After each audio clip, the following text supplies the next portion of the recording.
بسم اللہ الرحمن الرحیم۔ ابھی کچھ عرصے پہلے میں نے ایک ناول لکھا جس کا نام تھا مہلک شناسائی، اور مہلک شناسائی میں نے ایسی جیسے لکھاری امکان ظاہر کرتے ہیں، میں نے امکان ظاہر کیا کہ ایسا بھی ہو سکتا ہے کہ کبھی انڈیا اپنے ہی کچھ لوگ مروا کر پاکستان کے ساتھ ایک جنگ چھیڑ دے۔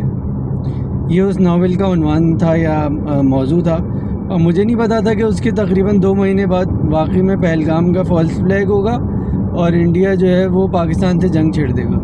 تو جب آپ امکانات پر روشنی تاریخ کو سامنے رکھ کے ڈالتے ہیں تو اکثر باتیں صحیح ہو جاتی ہیں۔ ابھی بھی کچھ عرصے پہلے میں نے اپنی ویڈیو میں یہ کہا کہ جو ایران جو ہے اس کے اوپر جو اتنے سارے شپس لے آئے ہیں یہ ایک بہانہ ہے، اور پاکستان کو دراصل وہ نشانہ بنانا چاہتے ہیں، پاکستان میں کچھ کرنا چاہتے ہیں، ایکٹیویٹی کرنا چاہتے ہیں۔ اور کل رات کی ویڈیو میں مہتاب عباسی صاحب نے خود ہی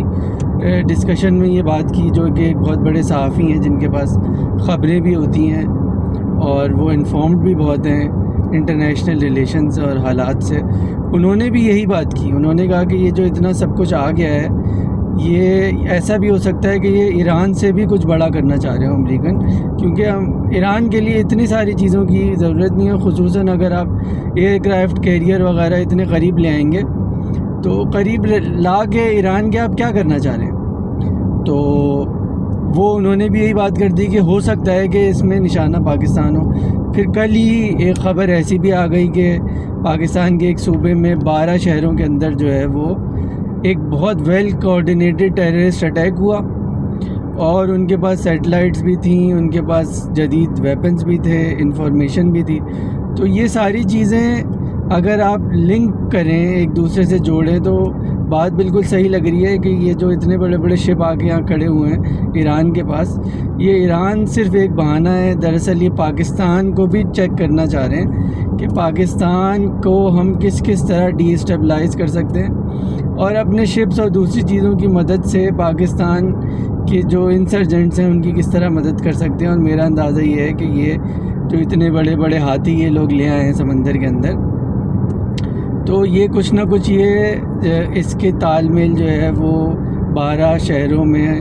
جو کل حملے ہوئے ہیں اس سے بھی ملتی ہے۔ اور کوئی ایسا اس میں لیکن الحمدللہ مشکل کی بات نہیں ہے۔ پاکستان کے اوپر جتنی مشکلات آئیں اس کی وجہ سے اب دشمن کو یہ مصیبت ہو گئی ہے کہ پاکستان کے لوگ بھی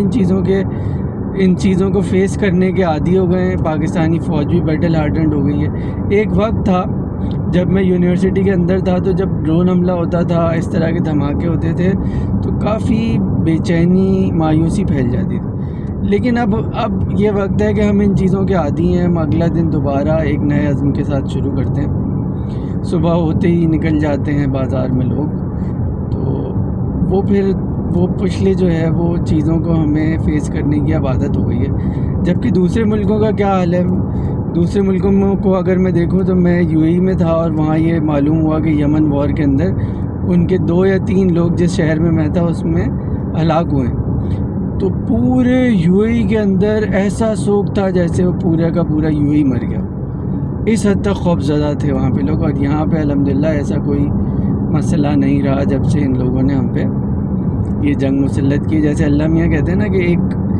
پلان وہ کرتے ہیں، منصوبہ وہ بناتے ہیں، ایک میں بناتا ہوں، اور میں ان سب سے بہتر منصوبہ بنانے والا ہوں۔ تو ہوتا یہی ہے کہ ان کے منصوبوں کی وجہ سے بھی کبھی کبھی اللہ کا ہی منصوبہ آگے بڑھ رہا ہوتا ہے، اور مجھے امید ہے کہ یہ اللہ کا ہی منصوبہ تھا کہ ہمارے جو ادارے ہوں بیٹل ہارڈنڈ ہوں، ہمارے لوگ جو ہیں ان چیزوں کو فیس کرنے کے قابل ہوں۔ بس یہ کہ ہمیں کلوزلی واچ کرنا چاہیے اور یہ دیکھنا چاہیے کہ کیا کہیں پہ ایسا تو نہیں ہے کہ ایران کے بہانے وہ پاکستان کی بہت ساری انفارمیشن اپنے اتنے بڑے بڑے ایئر کرافٹ کیریئر سے کلیکٹ کر رہے ہوں اور انسرجنٹس کی مدد کر رہے ہوں، دوسری جگہوں پر مدد کر رہے ہوں۔ تو میرا یہ خیال ہے کہ اس میں کہیں نہ کہیں ان لوگوں کا اتنے بڑے بڑے جو شپس لائے ہیں ان کا ہاتھ بھی ہے، کیونکہ ساتھیوں جو